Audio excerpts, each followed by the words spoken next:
আল্লাহ রাব্বুল আলামিন বলেন, ইয়া আইয়ুহাল্লাযীনা আমানু আতিউল্লাহা ওয়া আতিউর রাসূল ওয়া লা তুবতিলু আ'মালাকুম। সুবহানাল্লাহ। আল্লাহ রাব্বুল আলামিন বলেন, হে পৃথিবীর মানুষেরা, বিশেষ করে ইমানদার যারা আছো, তোমরা যারা বিশ্ব নবীকে মানো, আমি আল্লাহকে মানো, পরকালকে মানো, আসমান জমিনের স্রষ্টা আল্লাহ, এই কথা মানো, সার্বভৌমত্বের মালিক আল্লাহ, এই কথা যারা মনে প্রাণে দৃঢ়ভাবে বিশ্বাস করো, ও মুমিনরা তোমরা খেয়াল করে শোনো, তোমরা আল্লাহর আইন মানো, বিশ্ব নবীকে অনুকরণ আর অনুসরণ করে, আল্লাহর আইন মানো, বিশ্ব নবীকে অনুকরণ অনুসরণ করে, ওয়ালা তুবতিলু আ'মালাকুম, তোমরা তোমাদের নেক কাজ এবং অন্যান্য কাজগুলোকে নষ্ট করিও না। হে ইমানদারেরা, তোমরা আল্লাহর ওয়াদা পালন করো, আল্লাহর ইতাআত করো, ওয়া আতিউর রাসূলা, বিশ্বনবীর ইতাআত করো মানে বিশ্বনবীকে অনুকরণ করে কাজ করো, অনুসরণ করে আল্লাহর আইন মানো, আল্লাহর আইন পালন করো। ওয়ালা তুবতিলু আ'মালাকুম, তবে তোমরা তোমাদের আমলগুলোকে, তোমরা তোমাদের নেক কাজগুলোকে নষ্ট করিও না। তাহলে এই আয়াতের দুটো অংশ, প্রথম অংশ হচ্ছে আল্লাহর আইন মানো, বিশ্বনবীকে অনুকরণ করে। পরের অংশ বললেন তোমরা তোমাদের আমলগুলোকে নষ্ট করিও না। কেন এই কথা বললেন? তাফসীরে জালালাইনের ভিতরে এসেছে, অর্থাৎ আল্লাহর আইন মানতে গিয়ে যদি রাসূল সাল্লাল্লাহু আলাইহি ওয়াসাল্লামের অনুকরণ অনুসরণ না হয়, তাহলে তার আমল আল্লাহর দরবারে কবুল হবে না। নাউযুবিল্লাহ। তাহলে আমার আপনার অনুকরণ অনুসরণ মডেল আইডল সবকিছু হচ্ছে মুহাম্মদুর রাসূলুল্লাহ সাল্লাল্লাহু আলাইহি ওয়াসাল্লাম।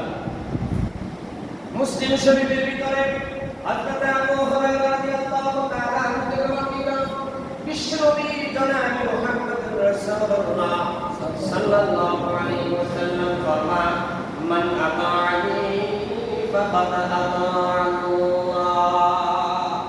আল্লাহর হাবিব ফরমান, যারা আমি নবীকে অনুকরণ করলো, আমি নবীকে মানলো, তারা যেন স্বয়ং আল্লাহ রাব্বুল আলামিনকে মানলো। সুবহানাল্লাহ। ওয়া মান আসানি ফাকাদ আসাল্লাহ, যারা আমি নবীকে অমান্য করলো, আমি নবীকে প্রত্যাখ্যান করলো, তারা যেন সরাসরি আল্লাহ রাব্বুল আলামিনকে প্রত্যাখ্যান করলো, আল্লাহ রাব্বুল আলামিনকে অস্বীকার করলো। নাউযুবিল্লাহ। আল্লাহ রাব্বুল আলামিন ৫ নম্বর পারার ৯ নম্বর পৃষ্ঠায় বলেন, মাইয়ুতি'র রাসূলা ফাকাদ আতাআল্লাহ। আমার আল্লাহ বলেন, যারা আমার রাসূলকে অনুকরণ করলো, তারা যেন সরাসরি আমি আল্লাহ রাব্বুল আলামিনকে অনুকরণ আর অনুসরণ করলো। সুবহানাল্লাহ। আল্লাহ রাব্বুল আলামিন সূরাতুল ফাতহের ২৬ নম্বর পারা ১১ নম্বর পৃষ্ঠায় আয়াত নাযিল করলেন, ইন্নাল্লাযীনা ইউবাইউনাকা ইন্নামা ইউবাইউনাল্লাহ। আল্লাহ রাব্বুল আলামিন বলেন, যারা আমি আমার নবী মুহাম্মদুর রাসূলুল্লাহ সাল্লাল্লাহু আলাইহি ওয়াসাল্লামের হাতের উপর হাত রেখে বায়াত গ্রহণ করলো, তারা যেন সরাসরি আমি আল্লাহর কুদরতে হাতের উপর হাত রেখে বায়াত গ্রহণ করলো। সুবহানাল্লাহ। সাংঘাতিক কথা। যারা আমার নবী মুহাম্মদ সাল্লাল্লাহু আলাইহি ওয়াসাল্লামের হাতের উপর হাত রেখে বায়াত গ্রহণ করলো, তারা যেন সরাসরি আমি আল্লাহর কুদরতে হাতের উপর হাত রেখে বায়াত গ্রহণ করলো। সুবহানাল্লাহ। নারায়ে তাকবীর।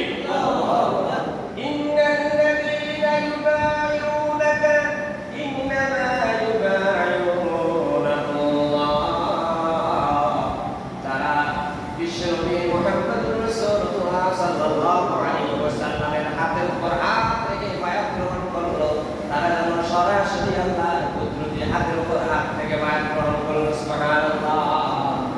আমার আল্লাহ বলেন, ইয়াদুল্লাহি ফাওকা আইদিহিম, তারা যেন সরাসরি আল্লাহর হাতের উপর হাত রেখে বায়াত গ্রহণ করেছে। ফামান নাকাসা ফাইন্নামা ইয়ানকুসু আলা নাফসি। ও নবী, যারা আজকে আপনার হাতের উপর হাত রেখে বায়াত গ্রহণ করেন নাই, তারা নিজেরাই নিজেদেরকে ধ্বংস ধ্বংসের দিকে ঠেলে দিয়েছে। নাউযুবিল্লাহ। ওয়া মান আওফা বিমা আহাদা আলাইহিল্লাহ।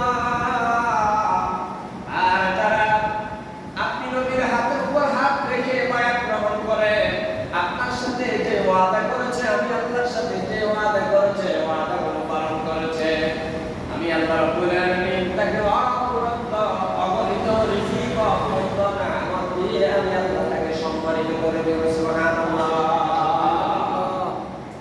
প্রিয় ভাই সব আমার আয়াত কারিমাটি হলো 6ষ্ঠ হিজরিতে আল্লাহ রাসূল 1400 সাহাবায়ে কেরামদেরকে নিয়ে মক্কা অভিমুখে রওনা হলো। সাহাবায়ে কেরাম স্বপ্নে দেখলেন, আল্লাহ রাসূল স্বপ্নে দেখলেন যে তারা কাবা শরীফ তাওয়াফ করেন। খুব পোস্ট একটা ইম্পর্টেন্ট ঘটনা শুনে নিন। 6ষ্ঠ হিজরিতে অর্থাৎ মক্কা শরীফ থেকে হিজরত করে তার 6 বছর পরে একদা সাহাবায়ে কেরাম স্বপ্নে দেখলেন, আল্লাহ রাসূল স্বপ্নে দেখলেন যে তারা সাহাবায়ে কেরাম এবং আল্লাহ রাসূল মিলে কাবা শরীফ তাওয়াফ করে, মানে উমরা পালন করে।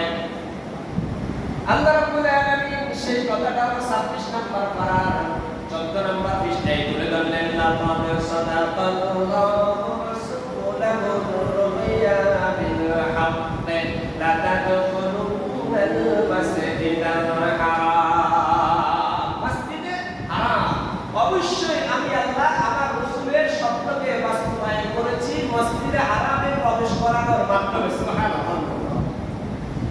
আল্লাহ রাসূল স্বপ্নে দেখলেন তিনি সাহাবায়ে কেরামদেরকে নিয়ে পবিত্র মক্কা শরীফে গেলেন এবং কাবা শরীফে প্রবেশ করেছেন, কাবা শরীফ তাওয়াফ করলেন। এটা হলো 6ষ্ঠ হিজরিতে। 8ম হিজরিতে মক্কা বিজয় হয়েছে। এরপরে বিশ্বনবী জনাবে মুহাম্মদুর রাসূলুল্লাহ 1400 সাহাবায়ে কেরাম কত 1400 সাহাবায়ে কেরামদেরকে নিয়ে পবিত্র মক্কা শরীফের উদ্দেশ্যে রওনা হলেন। তারা উমরা পালন করবেন। মক্কা থেকে 10 মাইল দূরে হুদাইবিয়া নামক বর্তমান ওই জায়গাটার নাম হলো শামসিয়া। বর্তমান ওই জায়গাটার নাম কি? শামসিয়া। এর আগে এটার নাম ছিল হুদাইবিয়া। ইসলামের ইতিহাসে হুদাইবিয়ার সন্ধি নামক বিশাল বিশাল চ্যাপ্টার রয়েছে। তাহলে মক্কা থেকে মদিনার দিকে যাওয়ার যে রাস্তা, ওই রাস্তা 10 কিলোমিটার দূরে অর্থাৎ মক্কা শরীফ থেকে 10 কিলোমিটার দূরে একটা জায়গা আছে, তার নাম হলো হুদাইবিয়া। আল্লাহ রাসূল সাহাবায়ে কেরামদেরকে নিয়ে ওই হুদাইবিয়া নামক স্থানে অবস্থান করলেন। আর উসমান বিন আফফান রাদিয়াল্লাহু তাআলা আনহু হুজুরের জামাতা এবং তদানীন্তন সময়ের পয়সাওয়ালা হযরত উসমান রাদিয়াল্লাহু তাআলা আনহুকে মক্কা শরীফের সবাই ভালোবাসত পয়সা থাকার কারণে। উসমান রাদিয়াল্লাহু তাআলা আনহুর গ্রহণযোগ্যতা ছিল আবু বকরের পরে, ওমরের পরে, আল্লাহর রাসূল সাল্লাল্লাহু আলাইহি ওয়াসাল্লামের পরে উসমানের গ্রহণযোগ্যতা কাফির, মুশরিক, ঈমানদার, বেঈমান সবার কাছে উসমান রাদিয়াল্লাহু তাআলা আনহুর গ্রহণযোগ্যতা ছিল। এমনকি প্রভাব ছিল আরবের ছোট্ট শিশুরা যদি ক্ষুধার যন্ত্রণায় কাটতে তখন তার মায়েরা বলতো অপেক্ষা করো, যে কোনো টাইম উসমান তোমাদের জন্য খাবার নিয়ে আসতে পারে। সুবহানাল্লাহ। এত পয়সার মালিক ছিলেন হযরত উসমান। এজন্য আল্লাহ রাসূল হযরত উসমানকে পাঠালেন, উসমান যাও মক্কা শরীফের নেতৃত্ব দিচ্ছে আবু সুফিয়ান। আবু সুফিয়ানকে আমার খবরটা পৌঁছায় দিও, আমরা মক্কা শরীফে যাব, কোনো বেজার করব না, কোনো অত্যাচার অন্যায় করব না, আমরা সিরেফ শুধুমাত্র কেবলমাত্র উমরার কাজ করে আমরা চলে আসব। রাসূল সাল্লাল্লাহু আলাইহি ওয়াসাল্লাম 1400 সাহাবায়ে কেরামদেরকে নিয়ে হুদাইবিয়া নামক বর্তমান শামসিয়া নামক স্থানে তাবু বেড়ে তারা সেখানে অবস্থান করলেন। হযরত উসমান রাদিয়াল্লাহু তাআলা আনহুকে পাঠাইলেন মক্কা শরীফে। কিন্তু মক্কা শরীফের ভিতরে হযরত উসমানকে আটক করে ফেললেন আবু সুফিয়ানের বাহিনী। এদিকে গুজব রটে গেল উসমানকে মক্কা শরীফে হত্যা করা হয়েছে। নাউযুবিল্লাহ। এই গুজবটা যখন সাহাবায়ে কেরামের কর্ণকুহরে প্রবেশ করল, সব সাহাবায়ে কেরাম হুজুরের হাতে হাত রেখে বায়াত গ্রহণ করলেন। হুজুরকে বললেন, ইয়া রাসূলুল্লাহ, আপনার হাতে হাত রেখে যেহেতু বায়াত গ্রহণ করেছে, আপনাকে নিয়ে যেহেতু হিজরত করে মক্কা থেকে মদিনায় চলে গিয়েছি, আমাদের কলিজার টুকরা আপনার পরে আবু বকরের পরে ওমরের পরে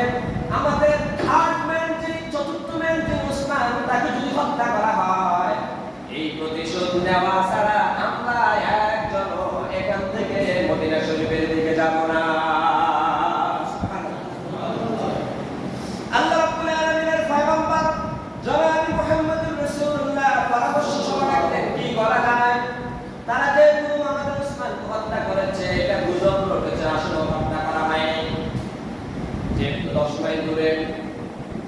এখনকার যুগে তো 1000 মাইল 10,000 মাইল দূরে হলেও কি কোথায় ঘটে সব কিছু জানা যায়, কিন্তু তখন তো এই ব্যবস্থা ছিল না।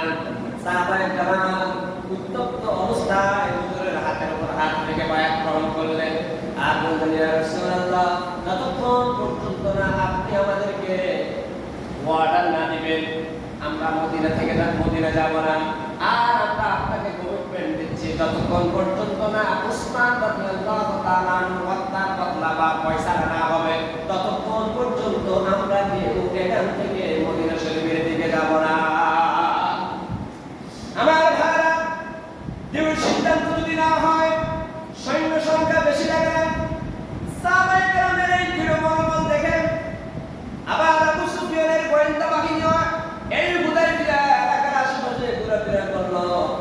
বাবলা নামক একটা গাছ ছিল, ওই হুদায়বিয়া নামক স্থানে বর্তমান শামসি এলাকার ওই গাছের তলায় সব সাহাবায়ে কেরাম হুজুর হাত রাখলেন। এইভাবে হুজুরের হাতের উপর সবাই হাত রাখলেন। পর্যায়ক্রমে সবাই হাতের উপর হাত রেখে হুজুরের হাতের উপর হাত রেখে বায়াত গ্রহণ করলেন, মানে মৃত্যুর শপথ গ্রহণ করলেন। বায়াত মানে মসজিদের ভিতরে এসেছে, এখানে তারা মৃত্যু শহীদ হবে এই সিদ্ধান্ত তারা নিয়েছেন। তারা বলেছেন 1400 সাহাবী সবাই শহীদ হয়ে যাব, তারপরেও উসমান হত্যার বদলা নেওয়া ছাড়া আমরা এখান থেকে যাব না। দৃঢ় সিদ্ধান্ত যখন নিলেন, এক আল্লাহর উপর ভরসা করেন, যখন ময়দান ছেড়ে দেওয়া যাবে না, আবু সুফিয়ানকে ময়দান ছেড়ে দেওয়া যাবে না, প্রয়োজনে সব সাহাবায়ে কেরাম মৃত্যুর যন্ত্রণা নিয়ে শহীদ হয়ে শহীদের পদমর্যাদা নিয়ে দুনিয়ার বুক থেকে বিদায় হয়ে যাব। এরপরেও মক্কার জমিনকে আবু সুফিয়ানকে একা খেলতে দেব না। আবু সুফিয়ানের গোয়েন্দা বাহিনীর প্রধান মক্কা শরীফে চলে গেল। তাদেরকে জিজ্ঞাসা করলো, কি শুনেছ?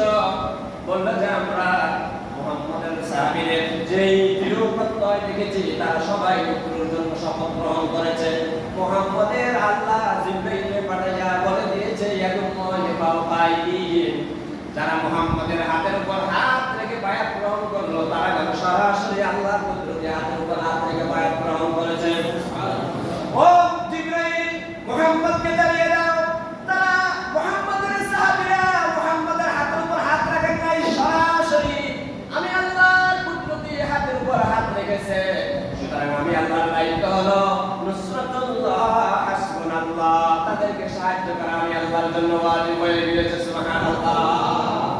আবু সুফিয়ানের গোয়েন্দা বাহিনীর প্রধান যখন গিয়ে মক্কা শরীফে পড়ল, মুহাম্মদের সাথে যে 1400 সাহাবায়ে কেরাম আসলো তারা সবাই মৃত্যুর জন্য শহীদ হওয়ার জন্য শপথ গ্রহণ করেছে। সুতরাং যে কোনো টাইমে তারা মক্কা শরীফে আক্রমণ করতে পারে। এই খবর তখন মক্কার গলিতে চাওয়ার হয়ে গেল, প্রচারিত হয়ে গেল। আবু সুফিয়ান তিনি এবার বিশ্ব নবীর কাছে সুলহে হুদায়বিয়া অর্থাৎ সন্ধির জন্য প্রস্তাবনা প্রেরণ করলেন যে তোমরা এসেছো ওমরা করার জন্য, আমরা যে তোমাদেরকে ভাড়া দিয়েছি, সুতরাং আসো তোমাদের মাঝে আমাদের মাঝে 10 বছরের জন্য একটা শান্তি চুক্তি হবে। কোনোদিন আমরা তোমাদের উপর আক্রমণ করবো না, তোমরাও আমাদের উপর কোনোদিন আক্রমণ করবে না। প্রাথমিক বিদায় সূরা ফাতিহা আল্লাহ নাযিল করলেন। আল্লাহ ফাতিহা নাযিল করে বিশ্বনবীকে বললেন, এখন যান আপাতত 2 বছর পরে মক্কার বিজয় আপনার হাতে তুলে দিলেন। সুবহানাল্লাহ। সূরা ফাতিহা নাযিল করে দিলেন। সেই কথাটুকু আল্লাহ রাব্বুল আলামিন এই আয়াতে তুলে ধরলেন, ইন্নাল্লাযীনা ইউবাইউনাকা ইন্নামা ইউবাইউনাল্লাহ ইয়াদুল্লাহি ফাওকা আইদিহিম। নবী, যারা আপনার হাতের উপর হাত রেখে বায়াত গ্রহণ করলো তারা যেন সরাসরি আমি আল্লাহ রাব্বুল আলামিনের কুদরতে হাতের উপর হাত রেখে বায়াত গ্রহণ করেছে। ইয়াদুল্লাহি ফাওকা আইদিহিম, আমি আল্লাহর কুদরতে হাতের উপর হাত যেহেতু তারা রেখেছে তাদের মাথার উপর আমার কুদরতের ছায়া আছে। সুবহানাল্লাহ। তাহলে এই উসমান হত্যা হয় নাই, কিন্তু গুজব রটেছিল যে আবু সুফিয়ানের নেতৃত্বে